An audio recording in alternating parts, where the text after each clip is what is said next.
Welcome to today's Explainer. Okay, we have an absolutely unbelievable story to unpack for you right now. We're looking at the journey of an athlete who didn't just dabble in, but literally conquered three completely different combat worlds. It's this wild story of raw strength, sheer determination, and just unmatched dominance that totally redefined what we thought was physically possible. Amateur wrestling, sports entertainment, mixed martial arts.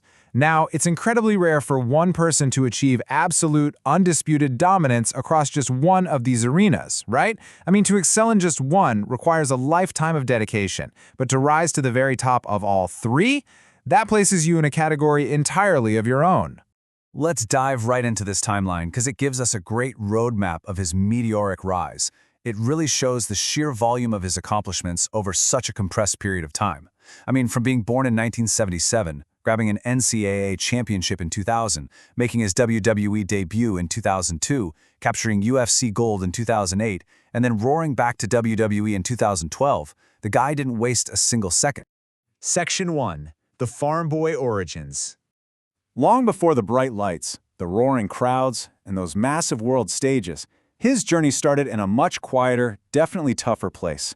Born on July 12, 1977, Brock actually grew up on a working farm in Webster, South Dakota.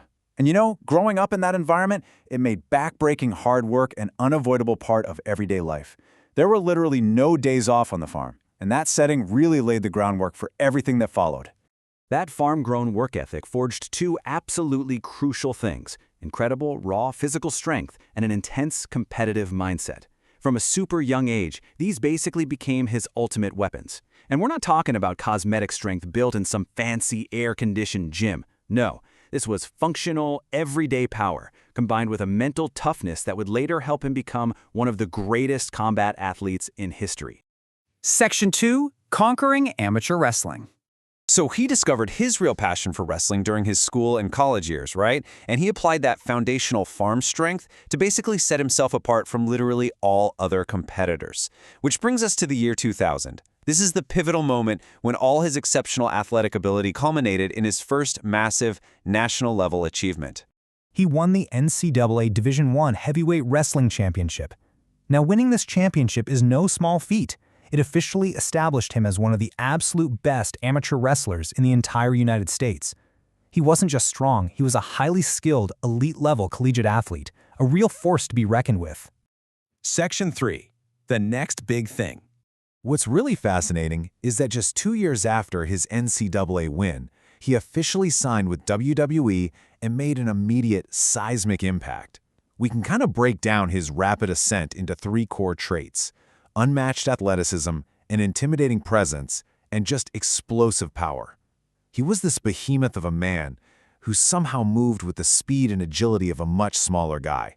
It terrified opponents and allowed him to shoot straight to the top of the company. He went up against the biggest, most established WWE superstars, and in just a matter of months, he totally steamrolled them. He completely bypassed the typical learning curve and became the youngest WWE champion at the time, literally unprecedented. Fans were so utterly amazed by this explosively dominant initial run that he earned a very famous moniker.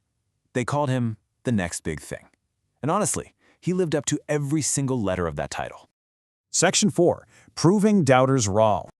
So after reaching the absolute pinnacle of sports entertainment, he left WWE in 2004 looking for a completely new, legitimate combat challenge in mixed martial arts. And obviously this raised a massive question across the sports world. Could a professional wrestler actually succeed in MMA? People were highly skeptical. They thought the transition from the staged world of sports entertainment to the completely unscripted, gritty world of professional fighting in the UFC would be downright impossible. Well, fast forward to 2008, just 4 short years after stepping away from the scripted world of the WWE. He absolutely shattered those expectations by capturing the UFC Heavyweight Championship. I mean, he proved everyone wrong.